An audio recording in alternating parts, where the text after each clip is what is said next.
দেওয়ার সময় হয়েছে, দেখছো দুইটা এতক্ষণে ও পানি ভাঙতেছে। আর সকালে 5টার দিকে ওর পেন উঠছে। এই যে অবস্থা, মানে আমি রান্না করতেছিলাম, কি বলবো, আমার পিছে পিছে ঘুরতেছে, তো হুট করে এখানে পানি ভেঙে গেছে। তো এই যে অবস্থা। তো এতক্ষণে ও হচ্ছে বোলের মধ্যে বসছে আর সারা ঘর সারা সকাল থেকে দৌড়াদৌড়ি করছে। জ্যাসি পুশ করতেছে। জ্যাসি খুব ভালো বাবু, তাই না? হুম, মাশাল্লাহ, এত ধৈর্য আল্লাহ দিয়েছে তোমাকে। জ্যাসু, এই পুচকু সব সব সময় তোমার সাথে থাকবে। মার কাছেই ও শুয়ে বসে থাকে। সকালে ভোরবেলা ওর পেন উঠছে, এটা কি করে বুঝলাম এটা বলি। আমার পুচকু হচ্ছে জ্যাসিকে খুব আদর করে দিচ্ছিল, জিভ দিয়ে ওর মাথা খুব লিক করে দিচ্ছিল। তারপরে হচ্ছে জ্যাসি যেদিকেই যায় সেই দিকে ওর মাকে একা ছাড়তেছে না, ওর মার সাথে সাথে থাকে। তারপর ব্যাক সাইডে স্মেল নিচ্ছে, এটা সাধারণত সব বিড়ালই করে। এক বিড়ালের কোনো দিক দিয়ে কোনো প্রবলেম হলে আরেকটা বিড়াল গিয়ে ওই মানে স্মেল শুঁঘে যে কোনো একটা সমস্যা হয়েছে, এটা কিন্তু বিড়ালরাই বুঝতে পারে।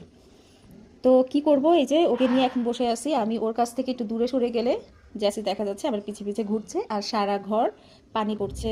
দেখা গেল যে অনেক সময় এখনো ব্লাড ভাঙে নাই, শুধু পানি ভাঙছে, ব্লাড পড়ে নাই। যে বাবা আছি, আমি আছি আছি, তোমাকে কেউ ডিস্টার্ব করবে না। কালু, তোমাকে দেখতেই পাচ্ছে না, তুমি তারপর ওর সাথে সাথে আসো কেন? সরো কালু শোনা।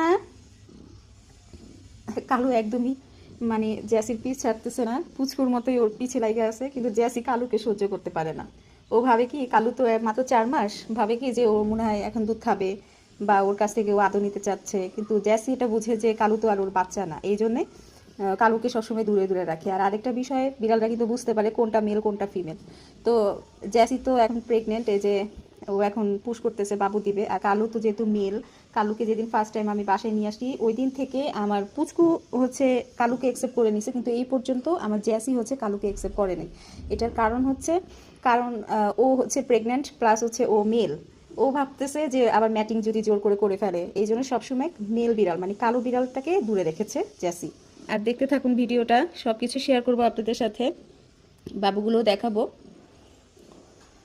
আপনারা যারা আমার জ্যাসির বাবুর জন্য ওয়েট করতেছেন, ওর বাবু দেখার জন্য, আবার অনেকে নেওয়ার জন্য করতেছেন যে আপু জ্যাসির বাবু কবে হবে, জ্যাসির বাবু কবে হবে। তো এই তো জ্যাসি বাবু হয়ে যাবে, যদি সব কিছু ঠিকঠাক থাকে ইনশাল্লাহ আপনারা বাচ্চা পাবেন। তো সব কিছুই তো আপনাদের সাথে সব সময় শেয়ার করি। তো জ্যাসিকে আপনারা সবাই ভালোবাসেন, সবাই জ্যাসির জন্য দোয়া করবেন। ভিডিওটা সম্পূর্ণ দেখতে থাকুন, কিভাবে একটা বিড়ালের, ফিমেল বিড়ালের ডেলিভারি হয় এই জিনিসটা বুঝতে পারবেন। তো এই যে অলরেডি ওর পানি ভাঙছে, এখনও ব্লাড পড়ে নাই, ও পুশ করতেছে, বেবি হয়ে যাবে। মাশাআল্লাহ যথেষ্ট ম্যাচিউর হয়েছে, পেটের মধ্যে বাচ্চা ধরেই বোঝা যাচ্ছে। আজকে হচ্ছে 64 দিন চলতেছে, 65 দিনের ভিতরে বিড়ালরা বেবি দিয়ে দেয়, প্রেগনেন্ট ফিমেলরা। তো হচ্ছে ও আজকে 64 দিনে ও হচ্ছে পুশ করতেছে। তো দেখা যাক, বাচ্চাগুলো সুস্থ হোক, এটাই আল্লাহর কাছে চাওয়া। এখন হচ্ছে চুলায় মাংস বসাবো, তারপরে হচ্ছে ওকে ওই যে টাটকা যেই মাংসটা রান্না করব, তারপরে ওই টাটকা খাবারটা দেওয়ার ওকে চেষ্টা করব চিকেন স্টকের সাথে। দেখো অবস্থা, ওদের ঈদ লেগে গেছে এদিক দিয়ে। এই এই, মা কষ্ট পাচ্ছে, মার কাছে থাকছে না, তুমি খেলা নিয়ে ব্যস্ত হচ্ছ কালুর সাথে। এই সময় বিড়াল এত খেতে চায় না, তারপরেও যদি চিকেন স্টকটাও অন্তত খেতে পারে তাহলে কিন্তু অনেক উপকার। তো একটা বাবু যেহেতু হয়ে গেছে, তো আমি হচ্ছে ওকে এখন একটু চিকেন স্টক খেতে দিব। এই চিকেন পুরাটা খাইলে তো ভালোই। খাও বাবা, এই দেখেন চিকেন স্টকটা খাচ্ছে। এই সময় চিকেন স্টকটা দিতে হয়, কারণ যেন পানি শূন্যতা না পড়ে যায়, কারণ পেটে আরও বাবু আছে। কি শুরু করছে অবস্থা? এই তো কি হয়েছে? কি হয়েছে?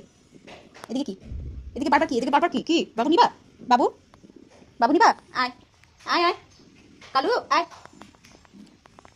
নিয়ে আপনাদেরকে বাচ্চাগুলো দেখাচ্ছি। এই যে মাশাল্লাহ আমার জ্যাসি কিন্তু 5টা বাবু হয়েছে, মাশাল্লাহ 5টা বাবু হয়েছে। এই যে একটা হচ্ছে ফাউন কালার, আর আরেকটা হচ্ছে ব্রাউন অ্যান্ড হোয়াইট, আর আরেকটা হচ্ছে ফুল হোয়াইট।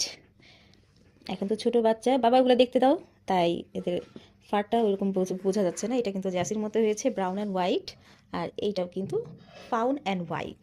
তো এই তো অবস্থা। তো মেল না ফিমেল এটা স্পষ্ট 15 দিন হলে তারপরে বোঝা যাবে। এখন বোঝা গেলেও তারপর একটু কনফিউশনের মধ্যে অনেক সময় থেকে যায়।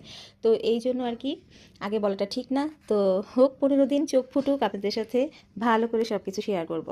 তো আমি ওদেরকে খাঁচার মধ্যে রেখেছিলাম, যেহেতু সারাদিন হচ্ছে বাবু হওয়ার পর থেকে ওর ব্লাডটা একটু একটু করে পড়ছিল, যার কারণে ওকে খাঁচার মধ্যে রেখেছি। এবং কি কাপড় এই যে এখন মাত্র চেঞ্জ করে দিলাম, আর হচ্ছে আরেকটা কাপড়ে সারাদিন ওদেরকে রেখেছি। প্লাস হচ্ছে এখন বের করে নিয়ে এসেছি। এখন থেকে আবার বাচ্চা সহকারে ও খাটের উপরে আমাদের রুমের মধ্যেই থাকবে, খাঁচার মধ্যে আর থাকবে না। তো খাঁচাটা কিন্তু আমি এই কারণেই আসলে মূলত ব্যবহার করে থাকি। তো কিছু কিছু প্রয়োজনে আমরা হচ্ছে বিড়ালের খাঁচাটা আমরা ব্যবহার করি। তো একদম পার্মানেন্টলি খাঁচার ভিতরে ঢুকিয়ে রাখা যাবে না, বিড়ালকে অবশ্যই আমাদের সদস্য ভাবতে হবে এবং কি আমাদের সাথে সাথেই রাখতে হবে। তো এই তো দেখতেই পাচ্ছেন বাচ্চাগুলো সবাই কিন্তু বাচ্চা, আর জ্যাসির জন্য দোয়া করবেন। জ্যাসিকে কালকে গোসল করিয়ে দিব, আর হচ্ছে একদম নিট অ্যান্ড ক্লিন করে ফেলবো জ্যাসিকে, তাই না বাবা? হুম, একদম চোখ নাক কান সব কিছু মুখে মুছিয়ে দিব। আর হচ্ছে বাচ্চাগুলো তো এখন যেহেতু দুধ খাচ্ছে, এখন কোনোভাবে উকুনের মেডিসিন ওর গায়ে দেওয়া যাবে না, যার কারণে দিব না।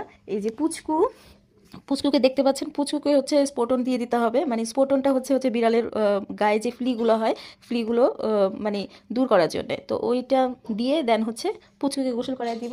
আর জ্যাসিকে হচ্ছে নর্মালি গোসল করায় দিব, শ্যাম্পু দিয়ে, ফাঙ্গাল শ্যাম্পু দিয়ে গোসল করায় দিব।